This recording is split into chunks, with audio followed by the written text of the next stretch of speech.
US President's declaration. A short time from now, we are going to be changing the name of the Gulf of Mexico to the Gulf of America. Gulf of Mexico, now Gulf of America.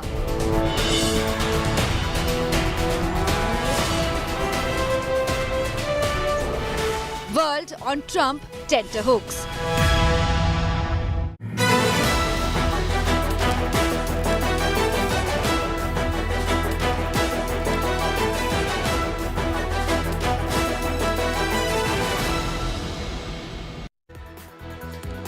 Never has there been such a viral presidential inauguration. The internet is completely broken over what happened last night. And in case you missed any of it, I've got you covered. We're going to be telling you about all the highlights from the inauguration. But first, it's official. Remember that Donald Trump is back in the White House. And he's gotten straight down to business in signature Trump style. Soon after his inauguration, the 47th President of the United States went on an executive order blitzkrieg from declaring an emergency at the southern border to renaming the Gulf of Mexico and exiting the World Health Organization and the Paris Climate Agreement. Here's a look at what just the first few hours of Trump 2.0 looked like.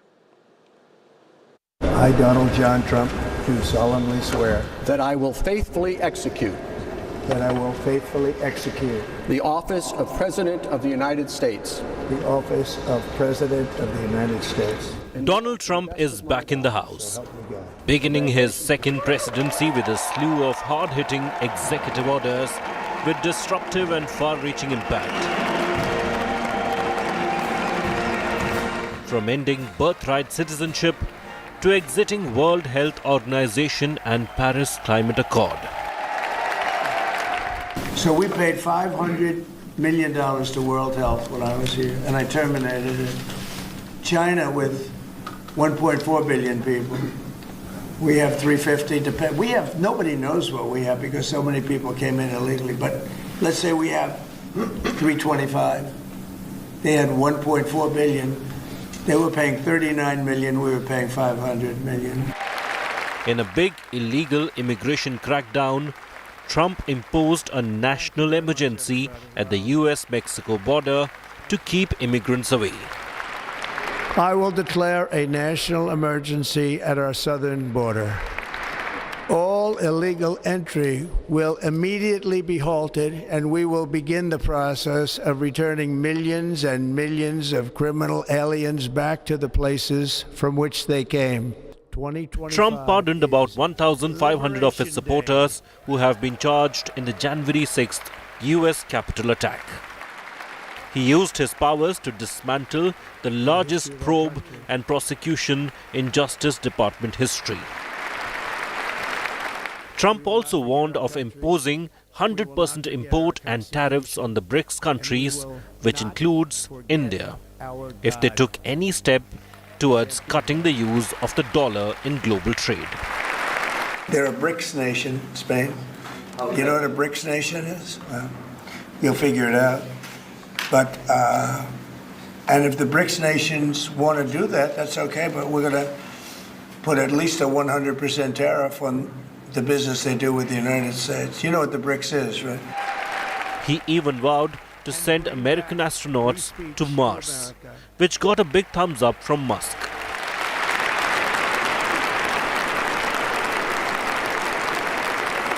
We will pursue our manifest destiny into the stars, launching American astronauts to plant the stars and stripes on the planet Mars. The tech czar later said that the US is going to plant an American flag on the red planet. And we're going to take Doge to Mars.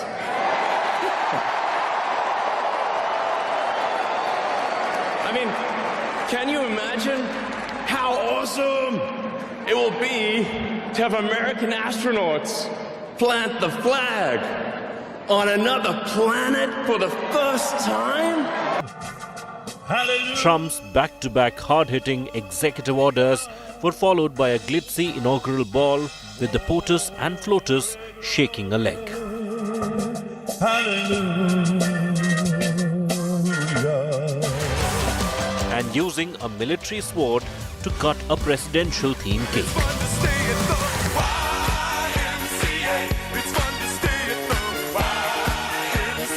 Trump 2.0 began with firm America First approach, promising to make the world unlike anything ever before. With Gaurav Sawant in Washington, D.C., Bureau Report, India Today.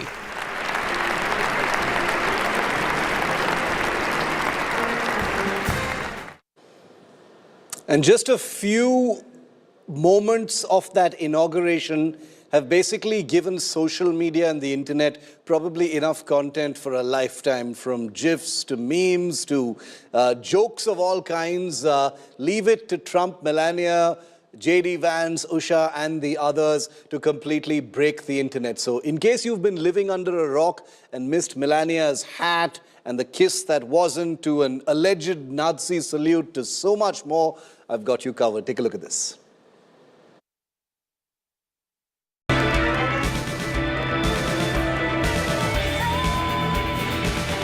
The internet is complete in pieces and couldn't have asked for a better inauguration for an incoming US president. A veritable ocean of viral moments has swamped social media, enthralling billions around the world. In the unlikely event that you missed it, we've got you covered. It was a sight to behold as President Trump broke into a jig holding a ceremonial sword at the inaugural ball. Clad in a tuxedo, he made his moves to the YMCA tune, forcing Melania to smile and join her husband.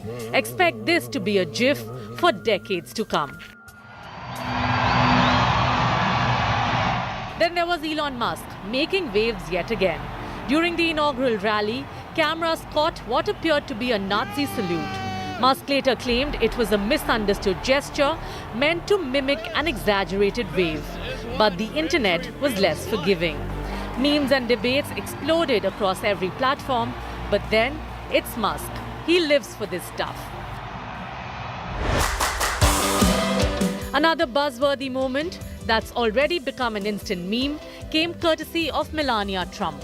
As the president leaned in for a kiss following his oath in the Capitol, her wide-brimmed Eric Javits hat proved to be an unintentional barrier. The near miss sparked laughter and a trending hashtag, #hatblocked.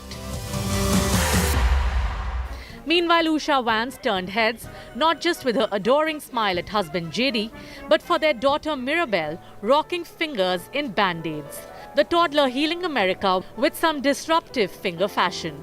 The other two Vance kids clearly wanted a piece of the viral action with these antics, playing tabla on their parents' heads. While one slouched across the front of the desk, the candid moment brought smiles to an otherwise buttoned-up evening. And who could forget Bernie Sanders?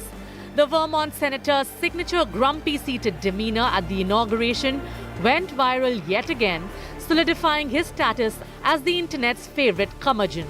Fans dubbed it Grumpgate 2.0. In another viral twist, Lauren Sanchez's daring outfit turned heads for all the wrong reasons. Her peekaboo bra moment caught the attention of none other than Mark Zuckerberg, whose sidelong glance was captured and dissected by millions online. Jokes about this frame being a metaphor for Facebook's privacy habits have exploded across the internet.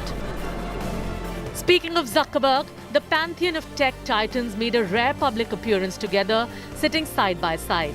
Elon Musk, Sundar Pichai, Jeff Bezos and Zuckerberg looked more like they were at a tech summit than a political event. Conspicuous by their absence were Microsoft's biggies Bill Gates and Satya Nadella. And finally, Carrie Underwood turned a technical glitch into a showstopper. When the Capitol sound system failed, she belted out a song in a cappella. The wrinkle in an otherwise largely smooth day. For Purple Mountain. From sword dances to sound system snafus, this inauguration will be remembered as a blend of tradition, controversy and humanity. And whether you loved it or loathed it, it's safe to say we won't see another one quite like it anytime soon. Bureau Report, India Today.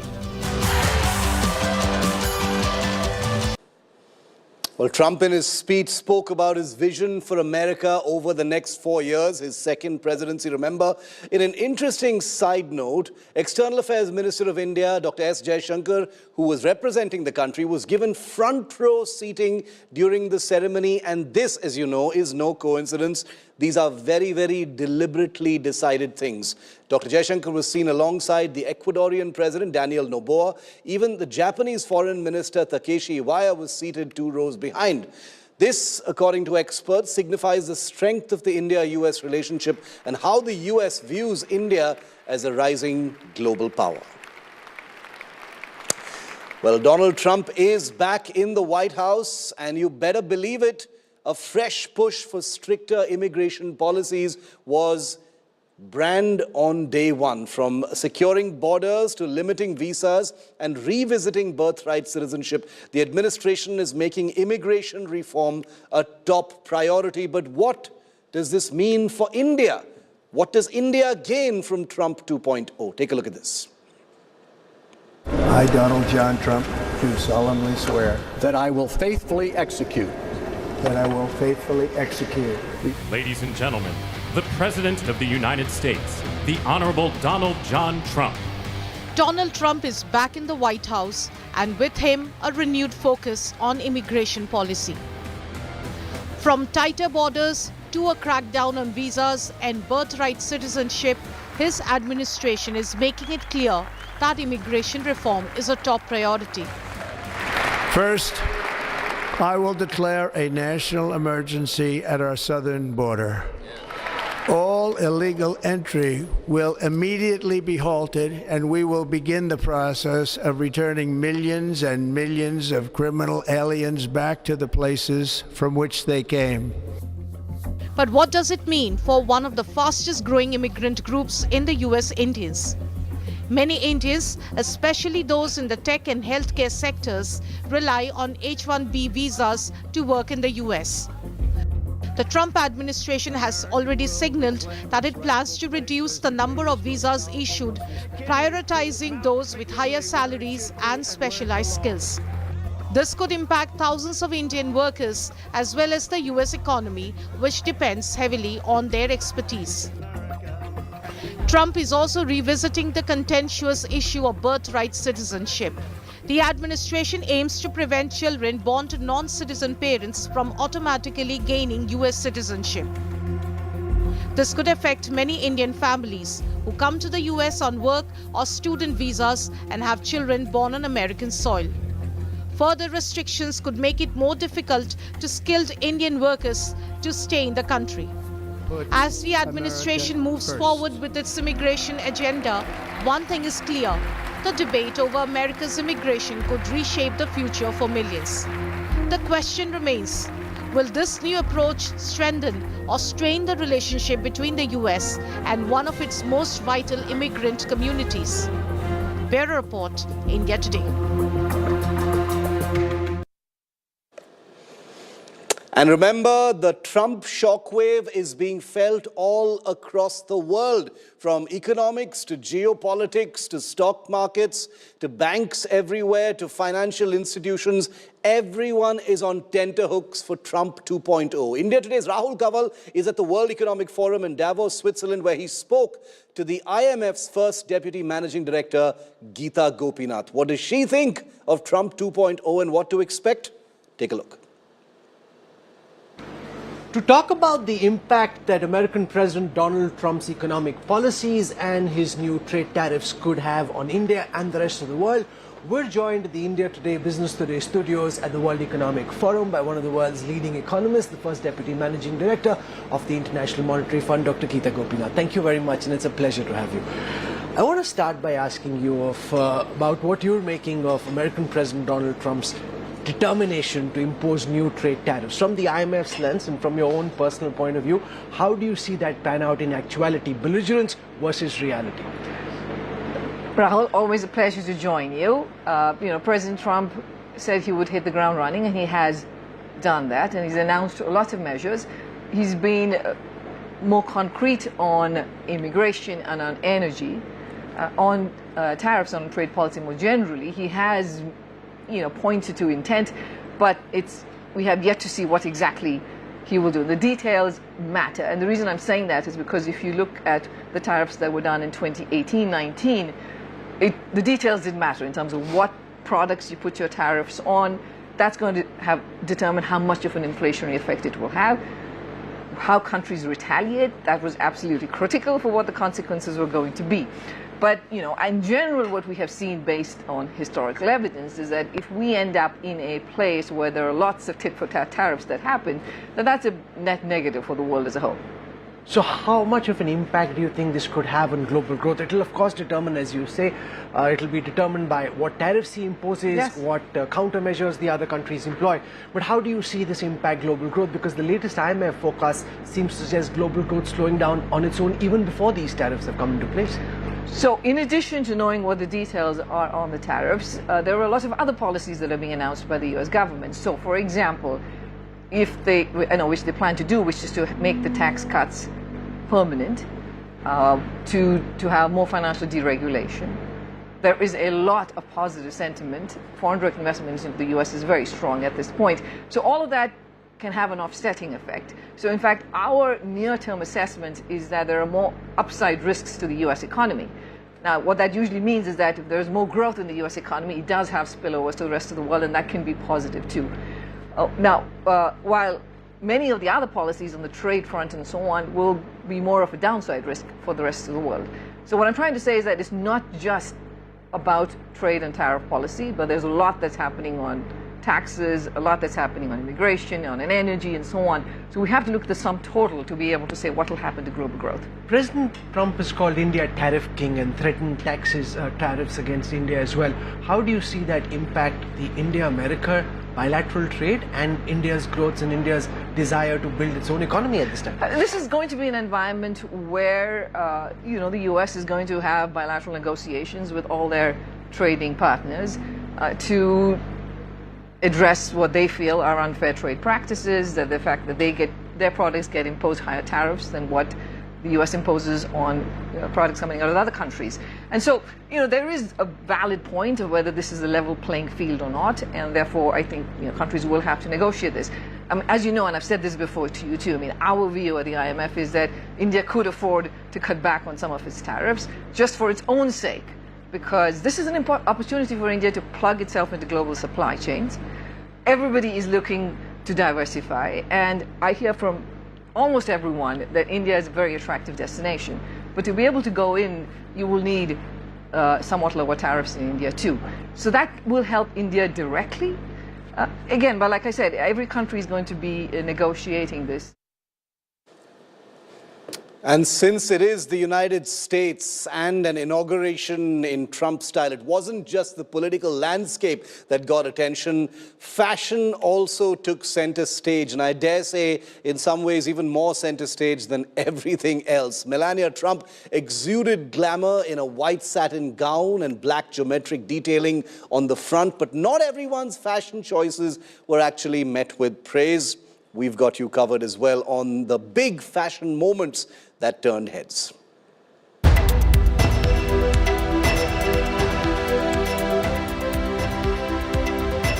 A hat that covered half her face to a full face reveal. First Lady of the United States, Melania Trump, was a study in contrast at her husband's inauguration day. If she created a buffer zone for a kiss with Trump during his swearing-in ceremony, she cozied up for a dance at the inauguration ball. Dressed in a strapless off-white silk crepe dress with 2 bands of black silk, she borrowed a diamond brooch that was created by Harry Winston in 1955 and wore it as a choker. For the dress, Melania relied on her stylist, French-born Hervé Pierre, who is also an American citizen. Pierre also created the ethereal gown